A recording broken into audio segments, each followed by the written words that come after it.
Hello aspiring doctors. तो हम यहाँ पर सॉल्यूशन का पार्ट 4 स्टार्ट करते हैं। Colligative properties. इससे पहले हमने 3 वीडियोस हमारे हो चुके हैं, जिसमें पहला वीडियो हमने सॉल्युबिलिटी के बारे में पढ़ा, दूसरे वीडियो में हमने वेपर प्रेशर के बारे में पढ़ा, तीसरे वीडियो में मैंने आइडियल नॉन आइडियल सॉल्यूशंस और एजियोट्रॉप्स के बारे में बताया। अब चौथा वीडियो है हमारा कॉलिगेटिव प्रॉपर्टीज के बारे में। ठीक है। तो हमने अभी तक आपके लगभग 4 मैक्सिमम टॉपिक्स कवर कर लिए हैं। हमने आपका सॉल्युबिलिटी कवर हो गया। ओके। आपका वेपर प्रेशर कवर हो गया। ओके। आपका ideal non ideal solutions and azeotrope आपका कवर हो गया। अब आपका बचा है qualitative properties, abnormal molar mass और वांट ऑफ फैक्टर। तो अगले 2 वीडियोस में हम इसे भी खत्म कर लेंगे आसानी से। ठीक है। तो चलिए क्वालिटेटिव प्रॉपर्टीज स्टार्ट करते हैं। Qualitative properties. सो सबसे पहले मैं आपसे ये पूछना चाहूंगा कि what do you mean by colligative, the term colligative. तो कॉलिगेटिव का मतलब होता है गेटिव प्रॉपर्टीज। ठीक है। So what do you mean by colligative? The word colligative. Colligative, it means co means together or ligate to means to bind. ठीक है। तो colligative का मतलब होता है together to bind। ठीक है। किसी भी चीज को मेरा बाइंड करने का, दो किसी भी चीज को मेरा बाइंड करने को ही मैं बोलूंगा colligative। ठीक है। colligative property. वर्ड द आपको वर्ड समझ आएगा colligative से। उसके बाद इसका मैं डेफिनेशन बताऊंगा कि property of solution depend only on number of solute particles irrespective sorry irrespective of nature relative to total number of particles present in solution। सो ये जो कॉलिगेटिव प्रॉपर्टीज है, ये सिर्फ और सिर्फ आपके नंबर ऑफ सॉल्यूट पार्टिकल्स या सॉल्वेंट पार्टिकल्स में डिपेंड करेंगे। ये इसके नेचर पे डिपेंड नहीं करेंगे, इररिस्पेक्टिव ऑफ इट नेचर। ठीक है। तो आपके नेचर पे डिपेंड बिल्कुल भी नहीं करेंगे।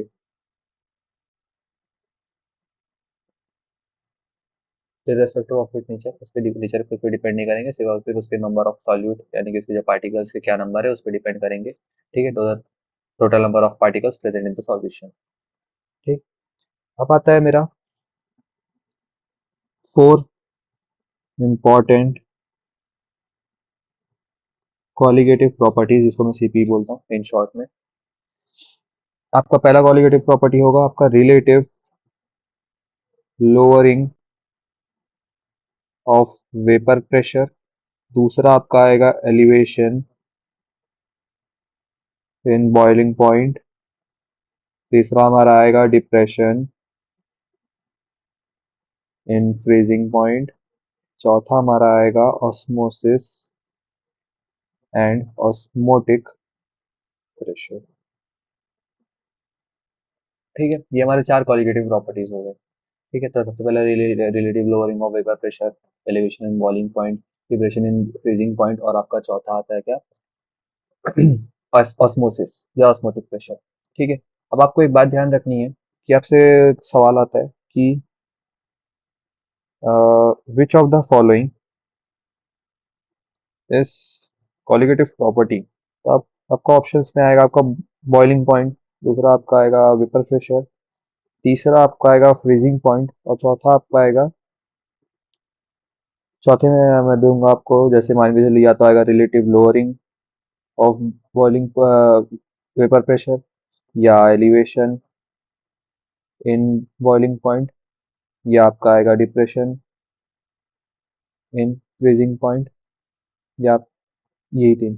ठीक है। तो आपको एक बात बहुत ध्यान रखना है कि vapour pressure, boiling point, freezing point are not colligative properties, but relative lowering of vapour pressure, elevation is in boiling point, depression in freezing point are the colligative properties. तो आपसे कभी भी ये सवाल पूछ ले कि whether be boiling point, vapour pressure और या फ्रीजिंग पॉइंट क्या ये आपका कॉलिगेटिव प्रॉपर्टी होता है, तो आप बोलेंगे नहीं। ठीक है, तो आप ये बोलेंगे कि this is a colligative property. Relative lowering of vapour pressure, elevation in boiling point, depression in freezing point, ये हमारे क्वालिटी प्रॉपर्टीज है, ना कि बॉइलिंग पॉइंट, वेपर प्रेशर या फ्रीजिंग पॉइंट। ठीक है, अब आपका आता है फैक्टर्स अफेक्टिंग कॉलिगेटिव प्रॉपर्टीज। ये आ गया फैक्टर्स जो हमारे क्वालिटी प्रॉपर्टीज को अफेक्ट करते हैं। तो सबसे पहला आता है आपका number of solute in solution. सबसे पहला आपका क्या सॉल्यूट का नंबर है उसको, उसके बारे में। दूसरा आपका आता है नेचर ऑफ सॉल्वेंट, सबसे इंपॉर्टेंट चीज। ठीक है, तीसरा आता है आपका independent of nature of solute.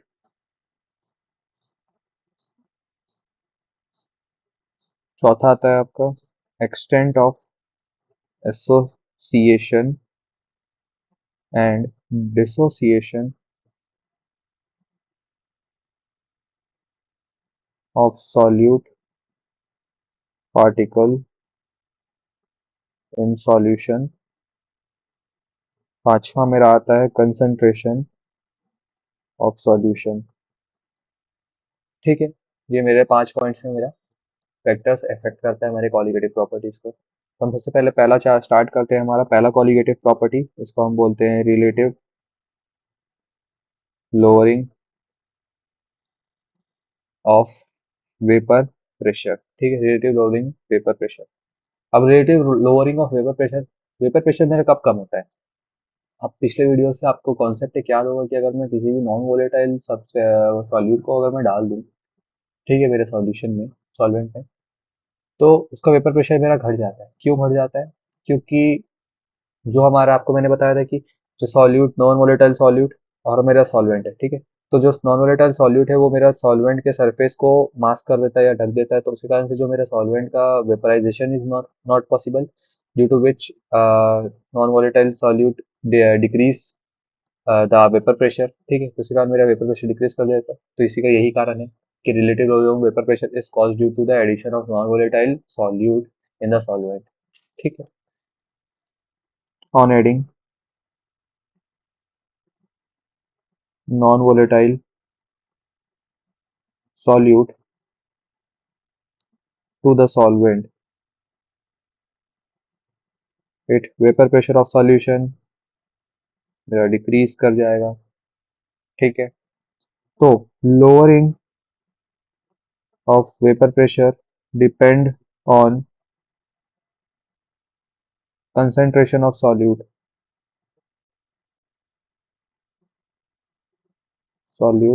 and independent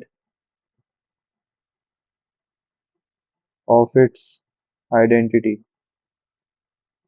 तो जो मेरा लोअरिंग ऑफ वेपर प्रेशर है वो मेरा सिर्फ और सिर्फ डिपेंड करेगा मेरा कंसेंट्रेशन ऑफ द सॉल्यूट पे। जो सॉल्यूट का क्या कंसेंट्रेशन है उस पर डिपेंड करेगा, कोई भी वैल्यू आएगी तो। और उसका क्या आइडेंटिटी है, उससे मेरा इंडिपेंडेंट रहेगा, उससे मेरे को कोई मतलब नहीं कि किस तरीके का वो है, पर उसका जो कंसेंट्रेशन क्या है मेरा, मुझे उससे बस काम है। ठीक है, लोअरिंग ऑफ वेपर प्रेशर में। ओके, तो कुछ कुछ मैं टर्मिनोलॉजीज बता रहा हूँ जो आपको आगे फॉर्मूला बताने में काम आएगा। x1 जो मेरा मोल फ्रैक्शन ऑफ ये, तो मोल फ्रैक्शन ऑफ सॉल्वेंट है ये। x2 is the mole fraction of solute। P1 naught is the vapor pressure of pure solvent। Okay, solvent, solute का वेपर प्रेशर नहीं पॉसिबल क्योंकि वो नॉन वोलेटाइल है, आपको ये बात पता है। P is equals to vapour pressure of the solution. ठीक है, तो यहाँ पर एक छोटा सा पॉइंट हम लिख लेते हैं, आपको ध्यान में रहे। Since solute is non volatile, so vapor pressure of solution P1 will be only of solvent। ठीक है, जो सॉल्यूशन का वेपर प्रेशर होगा उसमें सिर्फ और सिर्फ कंट्रीब्यूट हमारा सॉल्वेंट का ही वेपर प्रेशर करेगा। तो इसके बाद मेरा एक फॉर्मूला निकल के आता है इससे। तो अकॉर्डिंग टू राउल्स लॉ, ठीक है, इसको आरएल से रिप्रेजेंट कर रहा हूँ, Raoult's law, P one is equal to P one nought into psi one. पहली बात आपको P total will be equals to मेरा P one nought into psi one हो जाएगा, क्योंकि मेरा तो सेकंड वाले का मेरा कोई वेपर प्रेशर ही नहीं एग्जिस्ट करता है क्योंकि नॉन वोलेटाइल है। ठीक है, तो पी टोटल है वहां पर जो मैं इसको पी से रिप्रेजेंट कर रहा था, vapour pressure the total solution is equals to P1 not into psi. ठीक, सिंस जो ये मेरा साई वन है वो लेस देन वन है, ठीक है, क्योंकि मैंने एक बात पता है कि X A plus X B is equal to one, तो साई ए तो मेरा वन से कम ही होगा और साई बी मेरा वन से कम होगा, दोनों कंट्रीब्यूट करके वन बनाता है मेरा। ठीक है, तो vapour pressure of solution P will be always less than vapour pressure of pure solvent, यानी कि पी वन नॉट। ठीक है, तो जो मेरा पी है वो हमेशा इसके लेस देन में रहेगा। ठीक है, टोटल वेपर प्रेशर, क्योंकि जो मेरा साई वन है वो लेस देन वन है। ये बात आपको समझ आ गई, ये कोई रीजन समझ आ गया। अगला हम बात करते हैं lowering of vapour pressure of solvent. तो delta P is equal to P one not minus P, है ना? आपको ये बात समझ आई? Delta P is equal to P one not minus P होता है। ठीक है, तो पी वन नॉट मेरा क्या हो गया, प्योर सॉल्वेंट का मेरा वेपर प्रेशर, और मेरा पी क्या हो गया, मेरा total vapour pressure of the solution. मैंने एक बात बताया था कि पी वन नॉट मेरा ज़्यादा होगा मेरे total vapour pressure of the solution से, तो मेरा सबसे बड़ा कौन हो गया, P one not minus P, ये मेरा डेल्टा पी हो गया। तो मेरे को एक बात पता है कि P one not minus P one nought psi A, उसी से ही तो मेरा बनता है, यहाँ पर मैंने ये बात बताया था आपको ये। ओके, सो इससे मेरा क्या निकल के आता है, पी वन नॉट को one minus psi A P one not. ठीक है, तो is equal to delta P, ये मेरा एक फॉर्मूला आ चुका है यहाँ पर, ये मेरा दूसरा फॉर्मूला है। ओके, उसके बाद आता है delta P is equal to P one nought into psi two. मैंने एक बात बताया था आपको, psi one plus psi two is equal to one, तो psi two is equal to one minus psi one. ठीक है, तो इससे यहाँ पर ये आ गया। ओके, तो यहाँ से साई टू हो गया, ये मेरा तीसरा फॉर्मूला आ गया। ओके, उसके बाद में मेरा आता है mole fraction is equal to delta P upon P one not, यानी कि मेरा P one not minus P upon P one not हो गया। ये मेरा चौथा फॉर्मूला आता है। तो मैं इस फॉर्म में मैं अपने ट्रांसफॉर्म करके फॉर्मूले बना सकता हूँ खुद से भी। सो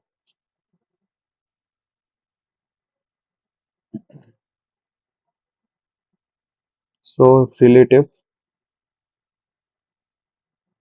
lowering in vapor pressure.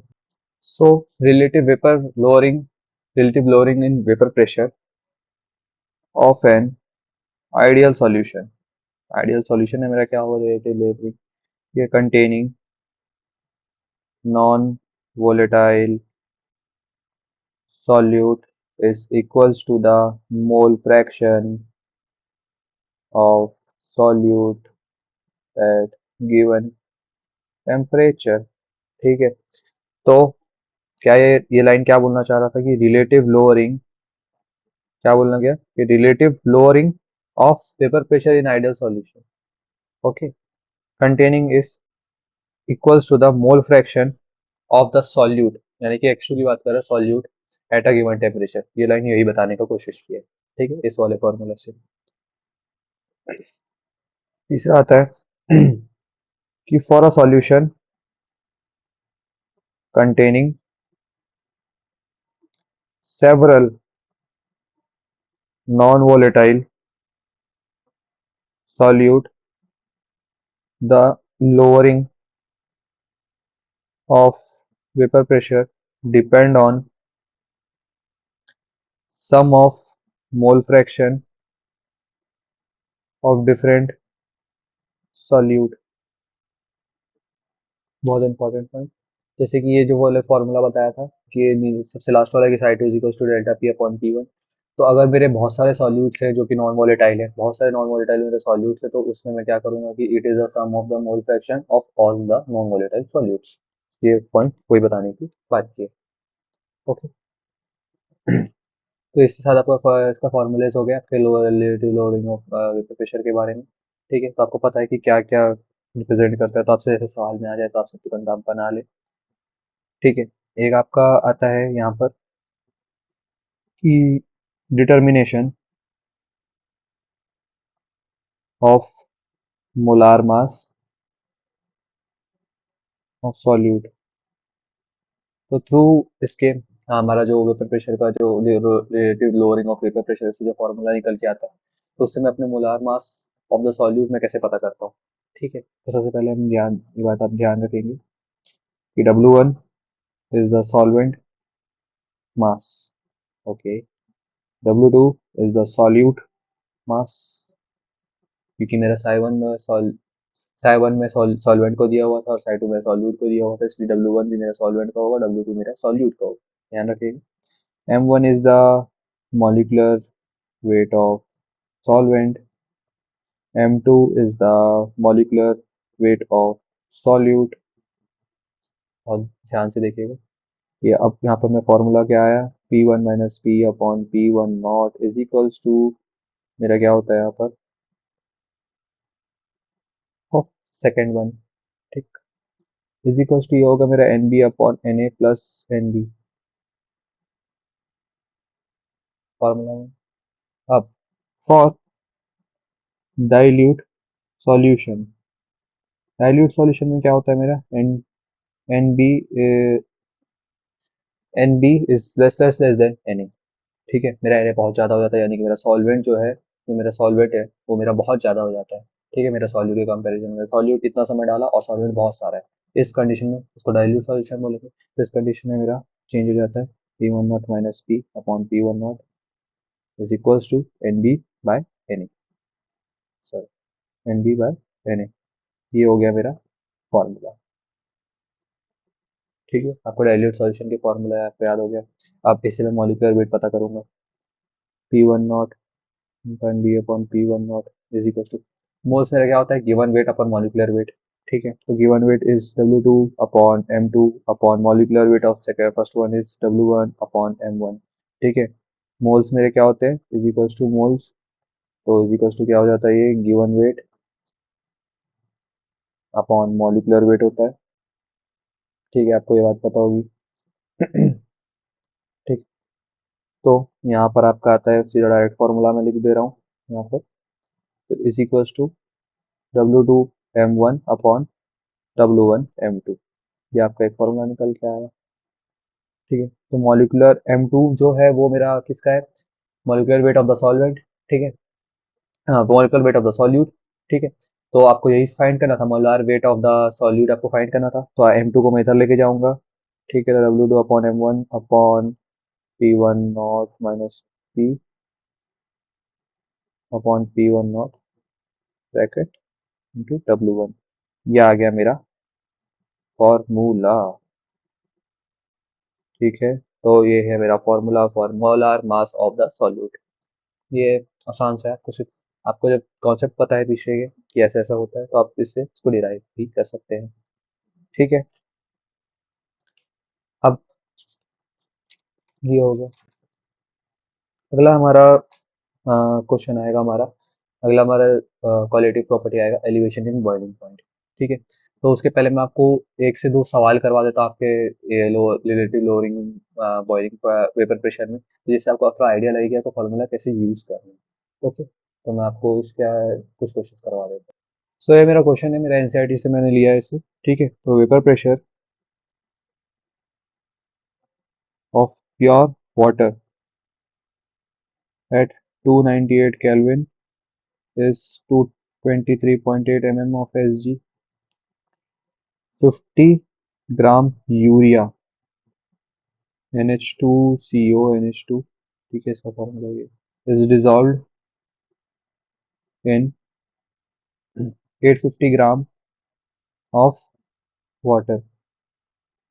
ठीक है, तो calculate vapour pressure of water for solution and it's relative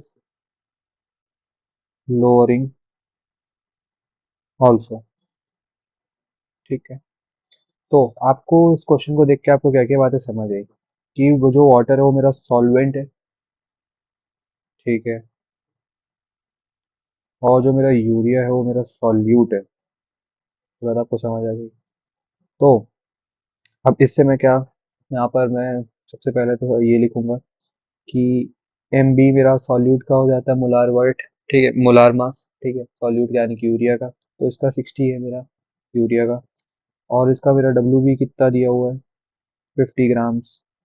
वैसे ही मेरा डब्ल्यू ए कितना दिया हुआ है, 850 ग्राम्स। और मेरा डब्ल्यू बी कितना दिया हुआ है यहाँ पर, वाटर, सॉरी, वाटर का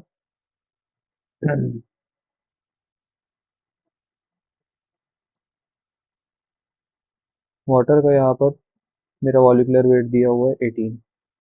ठीक है, ये मेरे को चीज़ें पता है अभी तक, गिवन में ये सब चीज़ें हैं। साथ में उनको एक और बात यहाँ पर अब देखना है मुझे, अब यहाँ पर मैं फॉर्मूला लगाऊंगा, P not P one not यानी कि P A minus P upon P P A not is equal to, में यहाँ पर क्या लगेगा मेरा, N B is upon N A plus N B, जो मेरा फॉर्मूला था X2 वाला। तो यहाँ पर ही आ जाएगा, तो इसमें वही same molecular weight, given weight upon molecular weight upon given weight of A upon molecular weight of A plus given weight of B upon molecular weight of B. मेरा यहाँ पर तो मेरा 50/60 हो जाएगा, यहाँ पर ये मेरा 850 गिवन वेट बॉय तक, और ये हो जाएगा उसके बाद वापस यहाँ पर 50/60 हो जाएगा। तो इससे यहाँ से निकल के वैल्यू हो जाएगा 0.83 हो जाएगा ये, 47.22 प्लस 0.83 अगेन, तो इससे मेरा टोटल निकल गया था 0.17। तो delta P by P one not 0.017, ये मेरा इतना निकल के आता है। ठीक है, तो total lowering of vapour pressure मेरा कितना निकल के आया, 0.017। ठीक है, ये मेरा आ गया क्या, lowering of vapour pressure, relative lowering of vapour pressure. ठीक है, इनको आपको एक बात मैं बताना भूल गया था कि ये जो होता है, इस पूरे एंटिटी को मैं बोलूंगा, इस कंप्लीट एंटिटी को मैं बोलूंगा relative lowering of vapour pressure. ठीक है, ये बात आपको समझ आ गई। अब आप क्वेश्चन पे वापस आते हैं।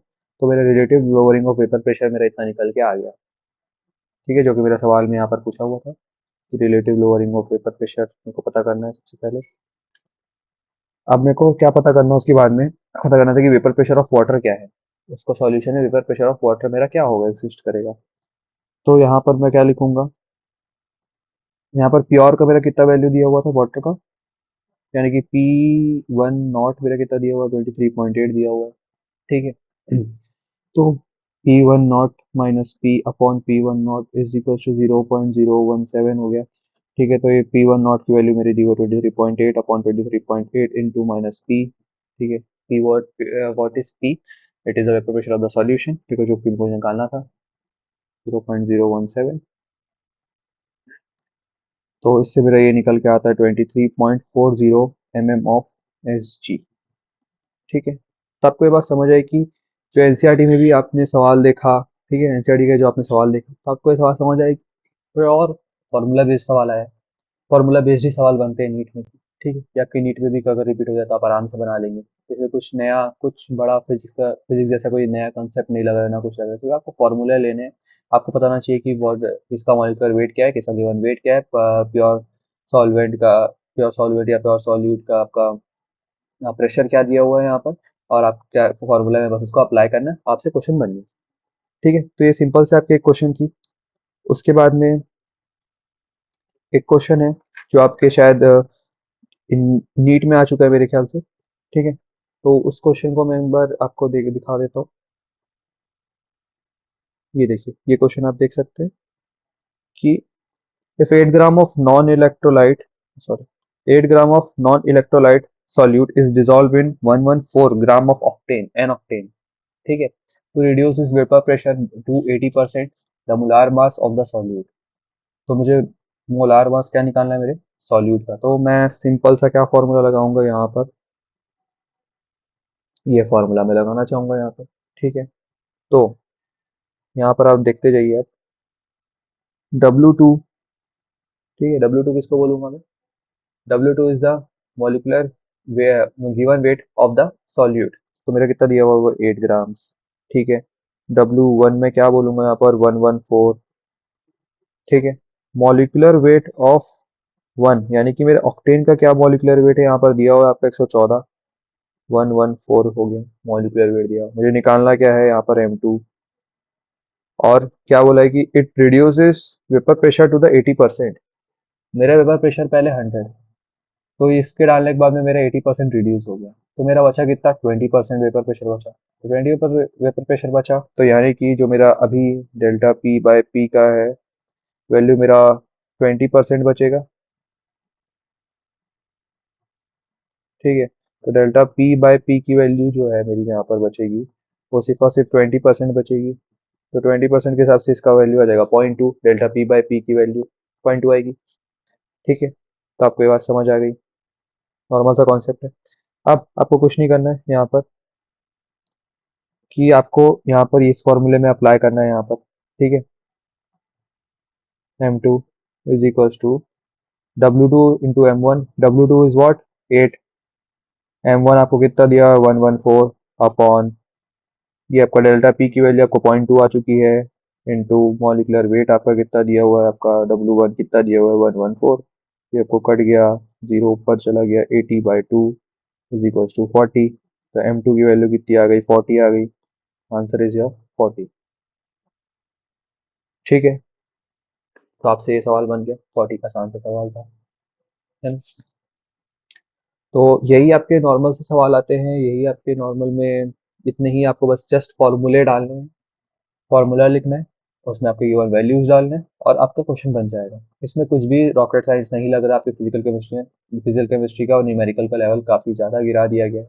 ठीक है। अब वो नॉर्मल आपका फार्मूला बेस्ड न्यूमेरिकल रह गया, उससे अगर इन केस बहुत ज़्यादा कंसेप्चुअल बनाते हैं कोई भी सवाल, तो आपका मोस्ट टू मोस्ट वो बना सकता है कि उससे आप किसी एक को निकालिए, जैसे कि मैंने आपको कल क्वेश्चन करवाया था कि आपसे कुछ पहले एक वैल्यू निकलवा के अगला नेक्स्ट वैल्यू निकलवा रहा है वो। ठीक है। जिसमें आपको वेपर प्रेशर में आपको मैंने एक क्वेश्चन करवाया था, तो आपको बताया था कि देखिए ये पुराना टाइम का ये क्वेश्चन है कि इसने पहले ये वैल्यू निकाल के उसके बाद सेकंड वैल्यू निकलवा रहा है। ठीक है। जैसे इसमें भी आपका मैक्स टू मैक्स अगर ये आपके हर एक क्वेश्चन ऑफ केमिस्ट्री में या नीट में आप ये बोल सकते हैं कि आपको एग्जाम में ये सोचते हैं कि आप 1 मिनट में से सॉल्व करें 180 क्वेश्चन, तो आप 180 मिनट्स में या 200 मिनट्स में सॉल्व करेंगे, सेक्शन बी भी आ गया आपका। तो यहाँ पर गेम जो है आपका वो एक्यूरेसी का हो गया, एफिशिएंसी का हो गया, ना कि आपको एकदम कैलकुलेटिव क्वेश्चन पकड़ाएंगे। हाँ, आपको ऐसा कोई क्वेश्चन पकड़ा सकते हैं जिसमें आपका जैसे मान के चलिए जैसे 40 दिया हुआ है, तो या वो ऐसा कुछ हुआ है कि पॉइंट वाइज में ही आपका कुछ चेंजेस आ जाए, 0.4 0.3 0.2 ऐसे टाइप के, जो 2020 के नीट में आ चुके हैं ऐसे टाइप के सवाल, तो आपके थोड़े बहुत ऑप्शंस में चेंज हो जाए जिससे आपको थोड़ा कैलकुलेटिव पेपर बन जाए, जिससे आपको और आगे कैलकुलेशन करना पड़े। उससे ज़्यादा टफ आपको कुछ नहीं देगा। आपको फार्मूलाज पता है, आपको वैल्यूज उसमें डालने आते हैं, आपको एप्लीकेशन करने आता है, आपके सवाल बन गए फिजिकल केमिस्ट्री में। उससे ऊपर और कुछ नहीं होता फिजिकल केमिस्ट्री का सवाल। ओके। तो ये हमने बना लिया सवाल, तो ये हमने जान लिया। अब हम नेक्स्ट कॉलिगेटिव प्रॉपर्टीज पे आगे बढ़ते हैं, जो कि है हमारा सेकंड सेकंड हमारा कॉलिगेटिव प्रॉपर्टी है elevation in boiling point. Elevation in boiling point. ठीक है। एलिवेशन इन बॉइलिंग पॉइंट हम इसके बारे में हम पता करते हैं कि what is elevation in boiling point. Boiling point of liquid is temperature at which vapour pressure is equals to the atmospheric pressure. मैंने आपको कल ही स्टार्टिंग में बताया था वेपर प्रेशर बताते हुए कि बॉइलिंग पॉइंट वो है कि जब मेरा लिक्विड जो है मेरा इसका वेपर प्रेशर और एटमॉस्फेरिक प्रेशर दोनों का इक्वल हो जाए। ठीक है। सो तो generally vapour pressure of liquid increases with increase in temperature. जैसे जैसे मेरा वेपर प्रेशर का बढ़ेगा जब मैं टेम्परेचर बढ़ाते जाऊंगा, but but vapour pressure of solute solvent decrease in presence of non volatile solute. ये मैं बार बार आपको मेरे नोट्स में भी है और एनसीईआरटी में भी ये बार बार बताते हुए है कि अगर मैं नॉन वॉलेटाइल सॉल्यूट डाल दूं किसी भी सॉल्वेंट तो उसका वेपर प्रेशर घट जाएगा। Okay. So non volatile solute when added to solvent, boiling point of the solution always higher than that of pure solvent। मैंने आपको एक बात बताया था, आपको याद होगा कि मेरा वेपर प्रेशर हाई होगा तो मेरा बॉइलिंग पॉइंट कम होगा, मेरा बॉइलिंग पॉइंट लो होगा तो मेरा वेपर प्रेशर लो होगा तो मेरा बॉइलिंग पॉइंट मेरा हाई होगा। ठीक है, वेपर प्रेशर इन्वर्सली प्रोपोर्शनल था बॉइलिंग पॉइंट। ठीक है, तो अगर मैं नॉन वोलेटाइल डालता हूँ तो उसका बॉइलिंग पॉइंट बढ़ जाएगा। ठीक है, एक वेपर प्रेशर की एक बात समझिए कि जैसे वेपर प्रेशर है, अब मेरे को वेपर प्रेशर कम हो गया तो उसको वेपराइज ही नहीं कर पा रहा है, मेरे को बहुत ज़्यादा टेम्परेचर देना पड़ेगा, मेरे को बहुत ज़्यादा ही हीट प्रोड्यूस करना पड़ेगा ताकि वो वेपर में कन्वर्ट हो, तो इसका मेरा बॉइलिंग पॉइंट बढ़ गया और उसका वेपर प्रेशर भी कम हो गया। क्या पता मैं 20 डिग्री सेंटीग्रेड में, ठीक है, उसके वेपर्स आने लगे जो वोलेटाइल है, और ये नॉन वोलेटाइल के आपके 20 डिग्री सेंटीग्रेड में आ ही नहीं रहे, मेरे को 100 डिग्री सेंटीग्रेड देना पड़ेगा, 200 डिग्री सेंटीग्रेड देना पड़ेगा। ओके, तो इसके कारण से क्या हो गया कि मेरा बॉइलिंग पॉइंट बहुत ज़्यादा बढ़ गया और उस टाइम पे 20 डिग्री पे मेरा वेपर आ ही नहीं रहा है, पर 200 डिग्री में मेरा वेपर आ रहा है, तो मेरा वेपर प्रेशर भी मेरा कम हो गया। ठीक है, तो यही है कि बॉइलिंग पॉइंट मेरा नॉन वोलेटाइल के केस में बढ़ जाता है और वेपर प्रेशर मेरा घट जाता है।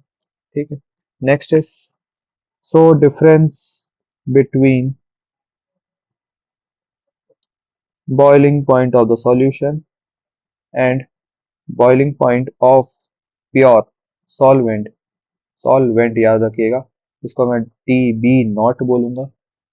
Okay, so is equals to the elevation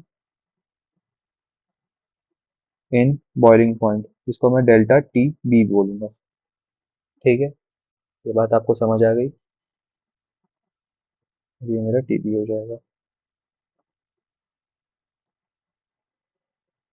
तो इसको देखते हुए मेरा क्या आता है कि delta T B is equals to T B minus T B not, जो कि मैंने आपको बताया क्या कि vapour boiling point of the solution मेरा ज़्यादा हो जाता है मेरा प्योर सॉल्वेंट से, पिछले मैंने लाइन जो बताया था, तो इस हिसाब से ये मेरा फॉर्मूला निकल के आ गया। ठीक है, अब इसमें भी एक important point, it depend on number of solute rather than it's nature. इसके नेचर पे डिपेंड नहीं करेगा पर वो नंबर ऑफ सॉल्यूट्स पे डिपेंड करेगा मेरा बॉइलिंग पॉइंट भी। ठीक है, मैंने जो स्टार्टिंग में बताया था कि फैक्टर्स अफेक्टिंग क्वालिटेटिव प्रॉपर्टीज, तो उसमें भी यही बात बोला गया था, वैसे भी बोला जा रहा है। ठीक है, उसके बाद में इसका ग्राफिकल रिप्रेजेंटेशन भी मैं आपको बताऊंगा, पर इससे पहले मैं इसके फॉर्मूले आपको बता दूं। ठीक है, for dilute solution delta T B is directly proportional to the molality. Okay, molal concentration of solute in solution। Molality क्या होता है मेरा, गिवन वेट अपॉन मेरा कंसेंट्रेशन। ठीक है, सॉरी, मोल्स अपॉन कंसेंट्रेशन, हाँ, तो मोल्स अपॉन मेरा मॉलिक्यूलर वेट। ठीक है, वो मेरा हो जाता है मोलैलिटी। ठीक है, तो अब मोलैलिटी के बारे में आप मोल फ्रैक्शन मोल कॉन्सेप्ट में पढ़ेंगे ज़्यादा इन डिटेल। ठीक है, मैं आपको इन अभी इन शॉर्ट में आपको बता देता हूँ। ठीक है, मोलैलिटी के बारे में, तो M here is the molality. तो molality is what, number of moles of solute dissolved in 1 kg of solvent। ठीक है, तो मोलैलिटी का मैं क्या डेफिनेशन दूंगा, number of solute, number moles of the solute upon the wait of the solvent. ठीक है, मोलैलिटी का ये हो गया मेरा। उसके बाद में तो जो delta T B is directly proportional to the M बोला था, इसका प्रोपोर्शनैलिटी हटाने के लिए यहाँ पर मैं एक कांस्टेंट लगाऊंगा, उसको बोलेंगे मैं के बी। ठीक है, तो उसके बी, ठीक है, तो delta T B is equals to K B into molality हो जाता है ना। तो के बी मेरा क्या होता है, what is K B, K B is known is a constant, इसको मैं इसका अगला नाम बताऊंगा आपका क्या, मोलाल कौन, molal boiling point elevation constant भी बोलूंगा मैं इसको, या और इबुलू इबुलियोस्कोपिक कांस्टेंट बोलूंगा मैं, इबुलियोस्कोपिक कांस्टेंट इसको मैं बोलूंगा। ठीक है, केबी को, तो बहुत इंपॉर्टेंट है। और केबी की वैल्यू जो है वो मेरी वाटर के केस में जो कि नॉर्मली यूज़ हम करते ही हैं। तो उसका आता है 0.52 के किलोग्राम पर mole minus one kelvin kilogram. इसको आपको ध्यान में रखना है। और यूनिट ऑफ आपका के भी हो जाएगा kelvin KG mole minus one. तो आपको इस पे भी सवाल पूछ सकते हैं। ठीक है, आप नीट में आपको जैसे डायरेक्टली कोई सवाल पूछे, what is the unit of K B, ठीक है, what is the unit of ebullioscopic constant, तो आप ये बता देंगे क्या क्या क्या इसका यूनिट है। वाटर आपको मैंने वैल्यू बता दी जो आपको न्यूमेरिकल में काम आएगा। ठीक है, आप ग्राफिकल रिप्रेजेंटेशन।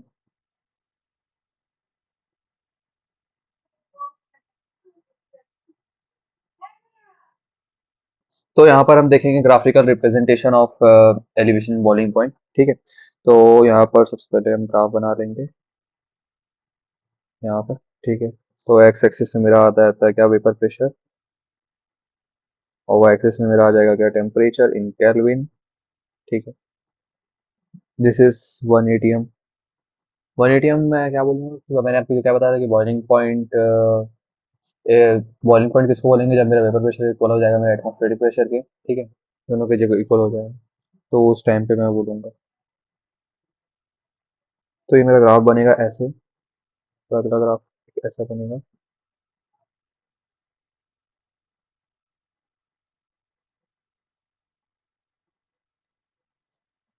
तो this is boiling point of solvent and this is boiling point of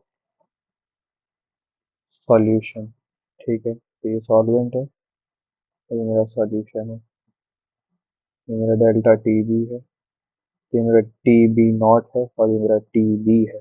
ठीक है, तो टी बी नॉट मेरा क्या, सॉल्यूशन का हो गया, यहाँ पर देख सकते हैं आप, एट 1 एटमॉस्फेरिक प्रेशर।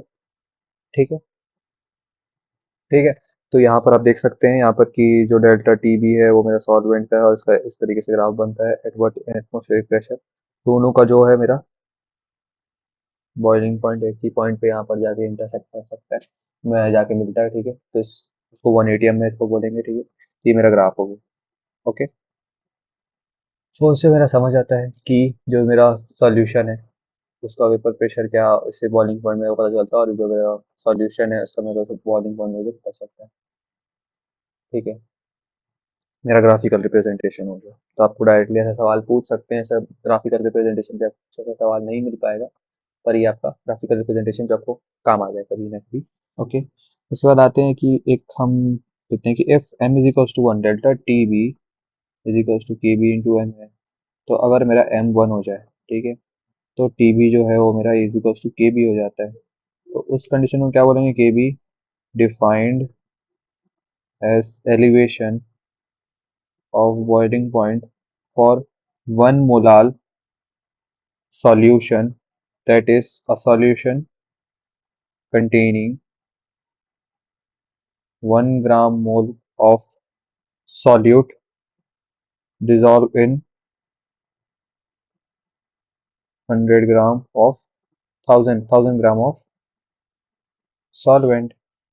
ठीक है, मोलाल मोलैलिटी क्या होता है मेरा, मोल्स अपॉन वेट। ठीक है, moles upon weight of the solvent. ठीक है, ये हो जाता है मेरा। तो जब मेरा टी इक्वल हो जाता है इससे, तो इसको इसका डेफिनेशन आता है मेरा कि Kb is the elevation of the boiling point for one molar solution, that is 1 gram mole of solute dissolved in 1000 gram of solvent। ठीक, इसके बाद में जैसे कि हमने लोअरिंग ऑफ वेपर प्रेशर में देखा था कि हम उसका मॉलिक्यूलर वेट निकाल रहे थे, तो वैसे ही इसमें भी हम मॉलिक्यूलर वेट निकालेंगे सॉल्वेंट का, अगर सवाल आ जाता है तो। ठीक है, तो आपका आता है determination of molar mass of solute. Okay, तो यहाँ पर सबसे पहले फिर से मैं आपको कुछ बातें बता देता हूँ। The W1 is the weight of the solvent, W2 is the weight of the solute, and M2 is the molecular weight of the solute। ठीक है, तो delta T B is equals to K B. अब molality का क्या हो गया मेरा, moles upon weight of the आता है क्या, आपका सॉल्वेंट इन केजी, ठीक है। अगर ग्राम में आ जाए तो उसमें 1000 ऊपर इंटू कर दूंगा मैं, ठीक है। तो W2/M2, ये क्या हो गया मेरा, मोल्स का हो गया, ठीक है, अपॉन गिवन वेट, तो उसका वेट अपना W1 हो जाएगा। जब ये किलो इन किलोग्राम्स में होगा तो इसके ऊपर मैं 1000 मैं नहीं लगाऊंगा, पर इन ग्राम्स होगा तो ऊपर मेरे को 1000 लगाना पड़ता है, इन ग्राम्स, ठीक है। And when it is in kilogram, W2/M2 into W1 in KG, ठीक है। आपको ये बात समझ आ गई यहाँ पर। तो ये आपका बेसिक सा फॉर्मूला है ये वाला, जिसको आपको ध्यान में रखना है, इसे भी आपको ध्यान में रखना है। और इस फॉर्मूले को तो आपको एकदम ध्यान में रखना है, इस फॉर्मूले को आपको एकदम ध्यान में, ये सबसे मेन फॉर्मूला है आपका, बेसिक और सबसे मेन फॉर्मूला, ठीक है। ये मैंने जान लिया कि किस तरीके से मैं मॉलिक्यूलर वेट भी निकालता हूँ। तो यहाँ पर मैं फिर उसका डेरिवेशन चलेगा यहाँ पर, ठीक है। तो डेरिवेशन में डायरेक्ट करके आपको बता देता हूँ, K B is equal to 1000 into W2 into 1000 upon delta T B into W1, ये हो गया मेरा मॉलिक्यूलर वेट का फार्मूला, ओके। अब मेरा केबी का स्पेशल फार्मूला ऑफ केबी में आपको केबी और केएफ के दोनों को आखिरी में बता दूंगा कि स्पेशल फार्मूला भी एक होता है मेरा केबी और केएफ का भी, जो मैं आपको आखिरी में बताऊंगा, ठीक है। जो कि कुछ कुछ न्यूमेरिकल्स में यूज हो जाता है आपके, जैसे एक बार आ चुका है आपके नीट में कभी भी, कि आपको मतलब ये कुछ नहीं है, एक डायरेक्ट फार्मूला बेस्ड आपका सवाल आएगा कि फाइंड द वैल्यू ऑफ केबी, और उसको सबका वैल्यू दिया रहेगा, ठीक है। और आपको बस इसको वैल्यू डालना है और आपको निकाल लेना है इसका आंसर। तो आपको मैं इसको लास्ट में बताऊंगा। तो अब हम चालू करते हैं आपका तीसरा colligative property, depression in freezing point, ठीक है। तो आपको इसमें ये बात समझ आ गई होगी कि अगर कोई भी जैसे सवाल आता है आपका डेल्टा टीबी करके, ठीक है, तो आपको जैसे डेल्टा टीबी की वैल्यू मैंने आपको क्या बताई थी, टीबी माइनस डेल्टा टीबी की वैल्यू आई थी आपकी क्या, टीबी माइनस टीबी नॉट, ठीक है, टीबी माइनस टीबी नॉट। तो टीबी मेरा क्या हो जाएगा, टीबी इज द सॉल्यूशन का जो मेरा बॉइलिंग पॉइंट है, और मेरा टीबी नॉट क्या हो जाएगा, मेरा जो प्योर सॉल्वेंट का बॉइलिंग पॉइंट है। तो आपसे डायरेक्ट ये सवाल में बोलेगा कि the boiling point of the pure solvent is given this much Kelvin, and the boiling point of the solution is given this much, ठीक है। Kb of the solution is given this much, given weight आपको molecular weight दे देगा, कोई आपको एक value unknown पूछ लेगा, ठीक है। इतना ही इसमें, इतना ही लेवल का सवाल आता है, इससे ज्यादा ऊपर का सवाल कुछ नहीं आता, ठीक है। आपको सारे वैल्यूज, एक वैल्यू अननोन करके सारी वैल्यूज नोन करके वो आपसे सवाल पूछ लेगा, ठीक। इसके आगे मैं कुछ क्वेश्चन कराऊंगा, आपको समझ आ जाएगा कि मैं इतना इजी इसको क्यों बोल रहा हूँ, okay.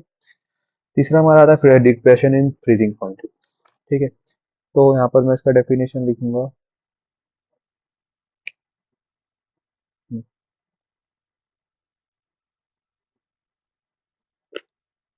the freezing point is that temperature at which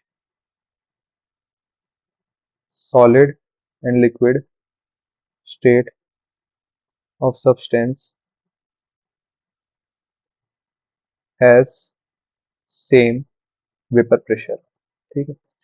freezing point वो टेम्परेचर है जब मेरा सॉलिड और लिक्विड का जो स्टेट है, उसका जो सब्सटेंस है, वो उस दोनों का वेपर प्रेशर मेरा सेम होगा, ठीक है। तो आपको ये बात समझ आएगी, जब सॉलिड और लिक्विड स्टेट का जो वेपर प्रेशर सेम होगा जिस टेम्परेचर पे, उसको हम बोलेंगे फ्रीजिंग पॉइंट, ओके। दूसरा मेरा आता है कि when non volatile solute is added to solvent, freezing point of formed solution always lower than pure solvent, okay.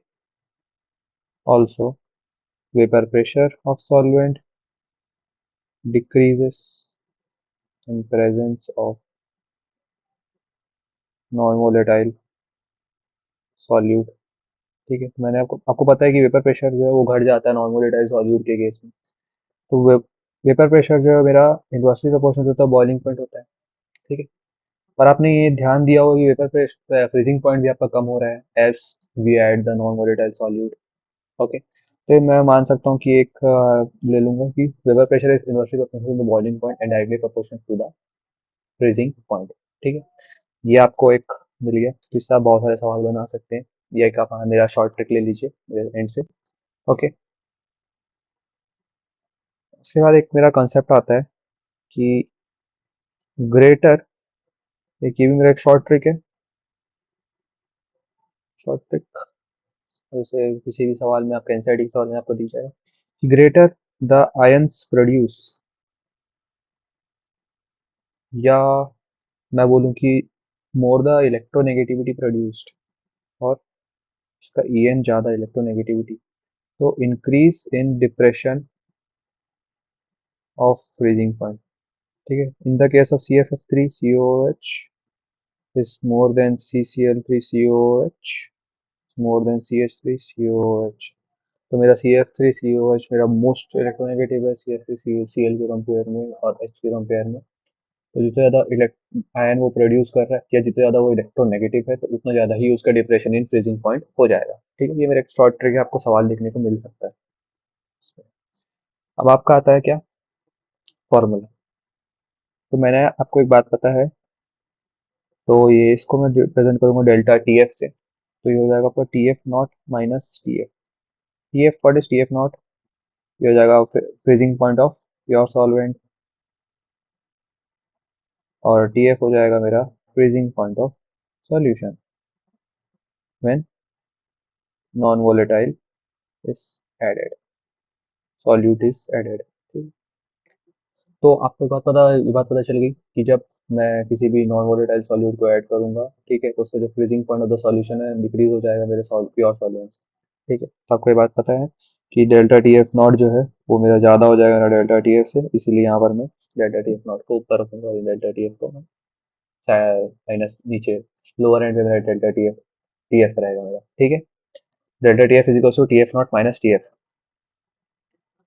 तो फिर से इसमें ये बात पता चली कि delta TF is the molality, molality, ठीक है, मोलाल, तो इज इक्वल टू के एफ इंटू एम। अब इस कांस्टेंट का नाम है हमारा, इस कांस्टेंट को बोलते हैं हम कायरोस्कोपिक कांस्टेंट, या इसका अगला नाम है molal freezing point depression constant, या इसको बोलेंगे मोलाल डिप्रेशन कांस्टेंट।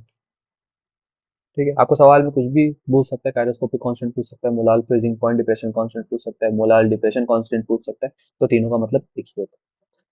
ठीक है, उसके बाद आता है आपका KF की सेम, आपका यूनिट क्या होगा, kg मोल, मोल -1, ये आपका यूनिट हो जाएगा, unit of KF, same as KB का, इसका जो सेम सेम यूनिट रहेगा। ठीक है, KF वैल्यू फॉर वाटर मेरा क्या हो जाएगा 1.86, ध्यान रखिएगा, न्यूमेरिकल बनाने में आपको हेल्प करेगा ये चीज़। ठीक है, अगला मैं आपको बताता हूँ कि आपको मैंने फॉर्मूला बताया था delta TF is equal to KF into M, ये हुआ इफ मोलैलिटी इज 1, अगर मेरा मोलैलिटी 1 हो जाएगा तो delta TF is equal to KF हो जाएगा। ठीक है, आपको ये बात पता है। सो यहाँ पर एक बात निकल के आती है कि molal phasing point depression constant is defined as depression in FP for 1 molal solution, that is a solution containing 1 gram mole of solute dissolved in 1000 grams of solvent। ठीक है, delta TF is equal to K into molality होता है। अब molality का फिर वही आता है, number of moles upon weight of the solvent in kilograms. तब मैं वही से वापस से फॉर्मूला लगाऊंगा वहाँ पर, W2 अपॉन W1, तो यहाँ पर आ जाएगा आपका W2 upon W1 into 1000 upon m2, तो ये जब हम मेरा इन ग्राम्स हो जाएगा, और के F is equal into W2 upon M2 into 1/W1 in kg हो जाएगा। ठीक है, डेल्टा टी एफ की ये सारी वैल्यूज आ गई, आपको ध्यान में रखना है इसे। ओके, ये डन हो गया आपका। तो इससे मैं फिर वापस से यही चीज निकालूंगा, मॉलिक्यूलर मास ऑफ सॉल्यूट। ठीक है, सेम फार्मूला, वो M2 मॉलिक्यूलर वेट जो आपका M2 जो है वो आपको उधर चले जाएगा। तो मैं लिखूंगा इसको ऐसे कि M2 इज इक्वल टू के F into W2 into 1000 upon W1 into delta T F. ठीक है, तो ये हो गया आपका मॉलिक्यूलर वेट, इस तरीके से इसको निकाल सकते हैं। ओके, ये आपका डन। आते हैं हम किस में, ग्राफिकल रिप्रेजेंटेशन में। ग्राफिकल रिप्रेजेंटेशन, इसका आता है ग्राफिकल रिप्रेजेंटेशन। ठीक है, यहाँ पर मेरा वेपर प्रेशर आ जाएगा, यहाँ पर मेरा टेम्परेचर आ जाएगा इन केल्विन।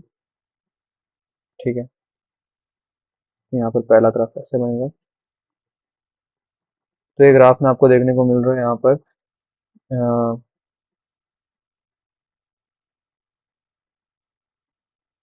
ठीक है, तो ये आपका ऐसे हो जाएगा, ऐसे हो जाएगा। This is for the liquid solvent, this graph, this is for the solution, and this is for the frozen solvent. This line represent the frozen solvent. This is the delta TF, delta TF naught is this and delta TF is this। तो मतलब delta TF की not की value ज़्यादा हो जाएगी मेरे यहाँ पर, और delta TF की वैल्यू मेरी कम हो जाएगी यहाँ पर, पेपर प्रेशर मेरा ये हो जाएगा। ठीक है, ये मेरा ग्राफ हो गया यहाँ पर।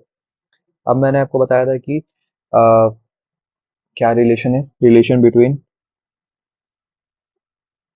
द के एफ एंड के बी। इसका जो मैंने आपको बताया था स्पेशल फार्मूला आता है, इसमें सिर्फ आपको फार्मूला बेस्ड ही आपको फार्मूला डालना है और आपको आंसर निकाल लेना है। तो मेरी के बी,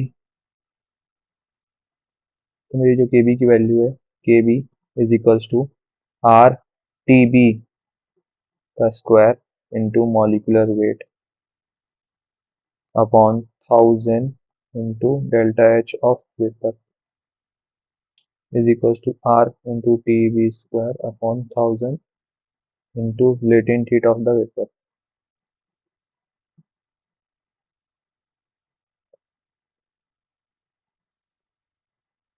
ये एक नॉर्मल सा फॉर्मूला है जो कि आपको सिर्फ रटना ही है, ऐसे डायरेक्टली इसमें से इसका सीधा फॉर्मूला भी आ सकता है आपको सब कुछ में, कि कौन सा करेक्ट है आपका, के बी का कौन सा फॉर्मूला करेक्ट है करके। ठीक है, तो ऐसे ही आपका के एफ का जो वैल्यू आता है is equals to R into M1 into T F square upon 1000 into delta H of the fusion is equals to R into T F square upon 1000 into L of the fusion, latency of the fusion. अब कुछ बातें ध्यान रखने वाली,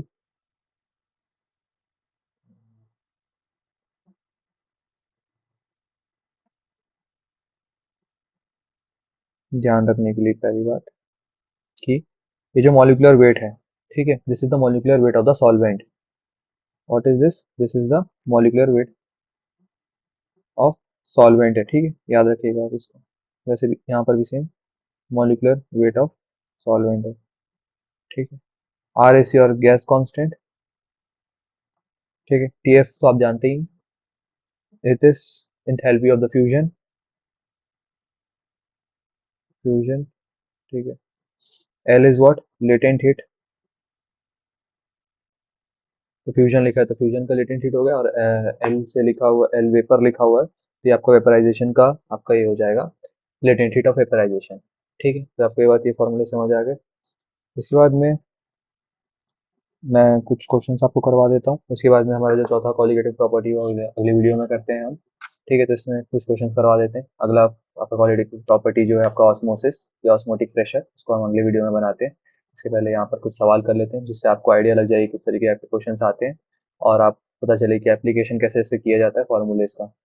ठीक है, एक और बात आपको ध्यान में रखनी है कि जो आपका यहाँ पर ये डेल्टा टी एफ नॉट जो है, ठीक है, डेल्टा टी एफ नॉट की जो वैल्यू है आपका, जो प्योर लिक्विड प्योर सॉल्वेंट की तो वैल्यू वाटर की 0 डिग्री होती है, ठीक है। और आपका डेल्टा टी बी नॉट जो है, जो आपका प्योर सॉल्वेंट है, उसकी वैल्यू भी आपकी टी बी नॉट की वैल्यू जो होती है आपकी 100 डिग्री सेंटीग्रेड होती है, ठीक है। तो ये बात आपको ध्यान रखनी है जब आप कभी भी न्यूमेरिकल सॉल्व करेंगे। तब कुछ हम न्यूमेरिकल सॉल्व करते हैं यहाँ पर, ठीक है। मैंने आपको ये वेपर प्रेशर वाला न्यूमेरिकल सॉल्व करा दिया था, relative lowering of vapour pressure वाला, ठीक है। इसके बाद में हम आते हैं कि ये क्वेश्चन जो आपके 2017 का क्वेश्चन है, ठीक है। इसमें पूछा कि molality of the dilute solution is double, जो हमारा मोलैलिटी इसको हम डबल कर दे तो what is the value of the molar depression constant. तो अगर कोई कांस्टेंट को मैं हाफ कर दूं, डबल कर दूं या इंटू टू या कुछ भी कर दूं तो वो हमेशा वो अनचेंज रहेगा, ठीक। तो इट रिमेन्स अनचेंज, ठीक है। आसान सा सवाल था ये। अभी यहाँ हम आते हैं आपका, ये है आपका phase one, NEET phase one का सवाल है 2016, ठीक है। कि आपको क्या क्या दिया हुआ आप ध्यान से देखिए कि vapour pressure of the solution is 6.5 at 100 degree centigrade the vapour pressure of a solution of 6.5 gram of solute in 100 gram of water is इतना, ठीक है। तो vapour pressure of the solution आपको कितना दिया हुआ है, यानी कि आपको डेल्टा पी आपको दिया हुआ, पी आपको दिया हुआ है 732, ठीक है।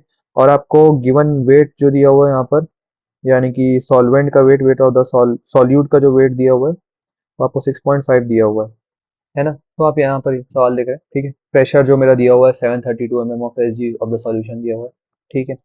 अब आप पूछेंगे कि ये जो पी नॉट क्या हो सकता है करके, तो जब आपको कुछ भी गिवन ना हो और यहाँ पर जब आपको वाटर गिवन हो तो पी नॉट ऑफ द ये हो सकता है 760 mm ऑफ एस जी, जो एटमोस्फेरिक प्रेशर होता है ना 760 mm ऑफ एस जी, वो हम यहाँ पर डाल देंगे, ठीक है। तो ये हो जाएगा आपका 760 mm of S G, P not आपका, ठीक है।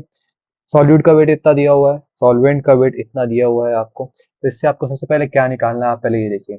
अगर मुझे वो वहाँ पर सीधा सेकंड क्वेश्चन में मुझे फिर वो बॉइलिंग पॉइंट के बारे में पूछा, यानी कि मुझे पहले तो वेपर प्रेशर का फॉर्मूला लगाना है, उसके बाद में बॉइलिंग पॉइंट का फॉर्मूला लगा के फिर मुझे बॉइलिंग पॉइंट निकालना है, ठीक है। तो सबसे पहले मुझे यहाँ पर वेपर प्रेशर का फॉर्मूला लगाना है यहाँ पर, ठीक है। तो वेपर प्रेशर का फॉर्मूला क्या होगा, P not minus P upon P not is equal to moles of the first one, most of the moles of N B upon N A, ठीक है। तो एन बी मेरा हो जाएगा क्या, इसका मोल क्या हो जाएगा, 6.5 है इसका गिवन वेट सॉल्यूट का, ठीक है। और आपको इसका given weight in 100 grams of water solution में, हाँ। तो इसका आपको आपको फिर मॉलिक्यूलर वेट निकालना है सबसे पहले तो, ठीक है, एम बी अपॉन आपको उसके बाद में क्या है, वाटर का आपको गिवन वेट क्या दिया हुआ है 100/18, ठीक है।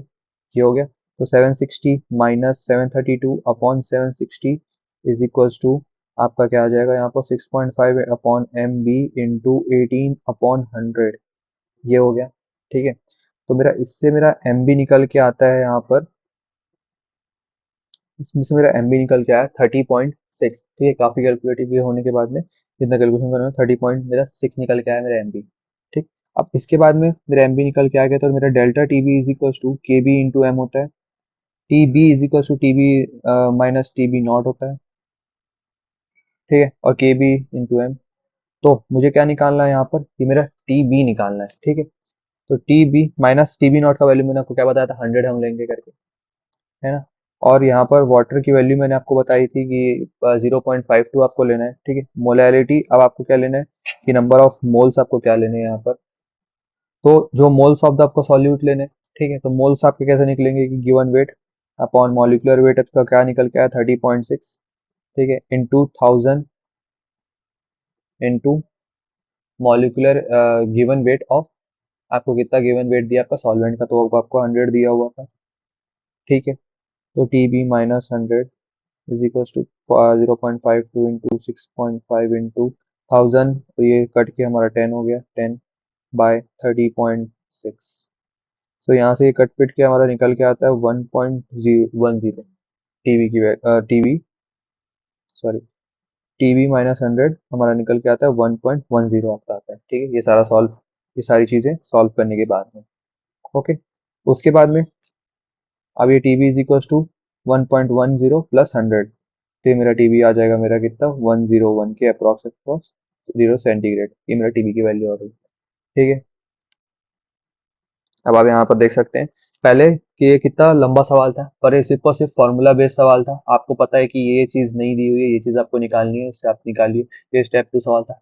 ये आपके मॉडरेट टू डिफिकल्ट लेवल का सवाल आता है। नीट 2016 में पहले ऐसे ही सवाल आते थे, पर आज अभी लेवल काफ़ी घट गए। तो आपको समझ आएगी, अगर हाई लेवल का भी ये जो सवाल जो है आपका हाई लेवल का है, अगर ये भी आ जाए तो भी आप बना लेना, क्योंकि आपको फॉर्मूला पता है। ठीक है, आपको एप्लीकेशन करना आता है उसमें, तो आप ये निकाल लिए, तो इसका आंसर आ जाएगा 101 आपका। ठीक है, अगले क्वेश्चन में हम आते हैं यहाँ पर कि ये अगला क्वेश्चन है आपका 2010 का क्वेश्चन है ये। ठीक है, ए सॉल्यूशन ऑफ सुक्रोज जिसका मॉलिक्यूलर वेट मेरा दिया हुआ है 342 has been prepared by dissolving 6.5 68.5 gram of sucrose in 100 gram of water. ठीक है, तो सुक्रोज मेरा क्या होगा, सॉल्यूट हो गया। सॉल्वेंट मेरा 100,000 ग्राम ऑफ वाटर हो गया मेरा। तो फ्रीजिंग पॉइंट ऑब्टेन्ड, मेरे को फ्रीजिंग पॉइंट इससे क्या मिला, यानी कि मेरे को क्या निकालना है यहाँ पर, आपका टी एफ निकालना है मुझे। Delta T F is equal to T F not minus T F होता है ना, तो 0 माइनस टी एफ, तो मुझे ये टी एफ निकालना है। What is the T F? ठीक है, तो freezing point of the solution निकालना था मेरे को। पहले आपको बताया था ये वाली चीज़ की, व्हाट आपको बस ये पता होना चाहिए कि टी एफ की वैल्यू क्या, टी एफ को क्या बोलते हैं, freezing point of the solution है टी एफ नॉट आपका क्या है, वो प्योर सॉल्वेंट का होता है। तो आपको बस ये सब चीज़ें पता होनी चाहिए, टर्मिनोलॉजीज, तो आप आसानी से सवाल बना लेंगे। ठीक है, तो यहाँ पर हम ले लेंगे T F minus T A, ये इंटू के एफ इंटू मोलैलिटी। ठीक है, सेम सी चीज़ हम वापस लगा रहे हैं, 0 माइनस टी एफ। तो के एफ की वैल्यू यहाँ पर कितनी दी हुई है, 1.8 आपको, जो मैंने पहले ही बता दिया था, ताकि आप ध्यान में रखें। अगर क्वेश्चन में नहीं देता तो आपको ध्यान में रहेगा ये चीज़। ठीक है, तो गिवन वेट आपका कितना दिया हुआ है इसका, 68.5। मॉलिकुलर वेट कितना दिया है, 342 इंटू 1000 अपॉन 1000। ठीक है, वाटर का जितना दिया हुआ है वेट, तो 1.86 इंटू 68.5 अपॉन 342, ये दोनों तो पूरे कट गए। तो इससे मेरी वैल्यू क्या निकल के आती है यहाँ पर, इसकी वैल्यू निकल के आई मेरी टोटल टोटल में 0.0 minus T F is equal to 0.374 करके ये हमारा निकल के आ गया। ठीक है, तो अब यहाँ पर 0.0374, और टी एफ को मैं उस तरफ ले जाऊँ, तो टी एफ की वैल्यू मेरा लगभग लगभग आपका आ जाएगा यहाँ पर 0.7 के आसपास। अ, एक मिनट, हाँ, तो टी एफ की वैल्यू जो मेरी निकल के आई, डेल्टा टी एफ मेरी आई 0.372 आई। ठीक, तो T F not minus T F is equal to मेरा डेल्टा टी बी होता है। ठीक है, तो ये टी एफ नॉट जो है minus T F is equal to, ये मेरा आ कितना है 0.372, ये तो मेरा जीरो होता है ना, माइनस टी एफ 0.372, तो minus T F is equal to 0.372, तो T F is equal to minus 0.372। ठीक है, ये मेरा आ गया आंसर। तो इसमें क्या मैं टिक करूंगा, -372। ठीक है, ये नॉर्मल सा आपको समझ आ गया कि किस तरीके से मैंने सॉल्व किया। कुछ इसमें रॉकेट साइंस नहीं लगाया मैंने, मैंने ये बस किया। यहाँ पर मैंने इसकी मोलैलिटी निकाली, सॉल्यूट का मैंने गिवन वेट डाला, उसका मॉलिक्यूलर वेट डाला, उसके बाद given weight of the solvent डाला मैंने यहाँ पर, के बी की वैल्यू डाली, यहाँ से मैंने के एफ निकाल लिया, इसकी जो वैल्यू है 0.8, तो इससे मेरा आगे आ गया 0.73, मेरा टी एफ की वैल्यू आ गई। ठीक है, अब इसके बाद में सारे लगभग ऑस्मोसिस के क्वेश्चन हैं जो आपसे बन जाएंगे। और एक आपका ये वाला सवाल ले लीजिए, AIPMT 2006 का सवाल है ये, कि 1 ग्राम ऑफ नॉन इलेक्ट्रोलाइट, ठीक है, जो कि सॉल्यूट है, उसका मोलार मास इतना दिया हुआ है आपका। ठीक है, one was dissolve in 51.2 of benzene. ठीक है, तो बेंजीन का आपका के एफ कॉन्स्टेंट भी दिया हुआ है। ठीक है, कितना दिया हुआ है, आपका 5.12। आपसे क्या पूछा है, the freezing point is lowered by, यानी कि आपको क्या पूछा है, डेल्टा टी एफ आपसे पूछ रहे हैं। ठीक, तो डेल्टा टी एफ की वैल्यू निकालने की आ जाती है आपकी, delta T F is equal to K B, K F into M. वापस से आप के एफ की वैल्यू डालेंगे 1.52, फिर आपका गिवन वेट आपका ये हो जाता है, इसका मॉलिक्यूलर वेट ये हो जाता है, इंटू 1000 अपॉन बेंजीन का इतना ये दिया हुआ है। तो इसमें से फिर आप सॉल्यूशन देखते हैं कि ये हो गया हमारा सेम सेम चीज़ हो गई यहाँ पर। ये कट पिट के आपका कितना निकल के आया यहाँ पर, 0.081 इंटू एम। ठीक है, ये आपका इतना निकल के आ गया मॉलिक्यूलर वेट। तो KF की ये आपका टोटल आउट निकल के आपको कितना है वो वेट 0.0781। ठीक है, उसके बाद में मैं उसको KF से मल्टीप्लाई कर दूंगा तो उससे मेरा टेम्परेचर निकल के आ जाएगा डेल्टा टी है। ओके, आपको बस यहाँ पर फॉर्मूले में वैल्यूज पुट करने हैं, आपको पता होना चाहिए क्या क्या वैल्यूज में हो रहे हैं, तो आपसे सवाल बनते जाएंगे आराम से। तो इस पे भी यही सवाल था, TF के भी मैंने आपको सवाल करवा दिए। ठीक है, तो मैंने आपको TF क्या TB इन दोनों के बॉइलिंग पॉइंट फ्रीजिंग पॉइंट पे भी सवाल कर दिया आपने। यहाँ पर देख लिया कि पहले भी आप PYQ सब बना पा रहे हैं, सारे PYQ जो पुराने जो टफ भी आते थे और आसान भी आते थे, सब तरीके के PYQs बना ले रहे हैं आप। आपको जब चीज़ें पता है, आपको फॉर्मूलेस पता है, आपको फॉर्मूले से टर्मिनोलॉजीज पता है, तो आप सारे सवाल बना ले रहे हैं आसानी से। सो इसी के साथ हम आगे बढ़ते जाएंगे, और आगे अगला टॉपिक हम एक हमारा क्वालिटी प्रॉपर्टी बच जा रहा है का ऑस्मोटिक प्रेशर और ऑस्मोसिस, तो उसे हम नेक्स्ट वीडियो में कवर करेंगे। ठीक है, और इसके साथ में इसके बाद फिर हम वांट ऑफ फैक्टर और एब्नॉर्मल मॉलिक्यूलर मास के साथ में हम इस चैप्टर को खत्म करेंगे। ठीक है, तो आपको समझ आएगा कि क्वेश्चंस आप कितने आराम से बना सकते हैं। आप मेरे साथ बने रहिए, तो आपको हर एक क्वेश्चन आपसे बनेंगे, हर एक थ्योरेटिकल क्वेश्चन आपसे होगा सॉल्व, हर एक न्यूमेरिकल आपसे सॉल्व होगा, और इसी के साथ में आप केमिस्ट्री में बहुत अच्छे नंबर से आप नीट क्लियर कर लेंगे। ठीक है, thank you, have a nice day.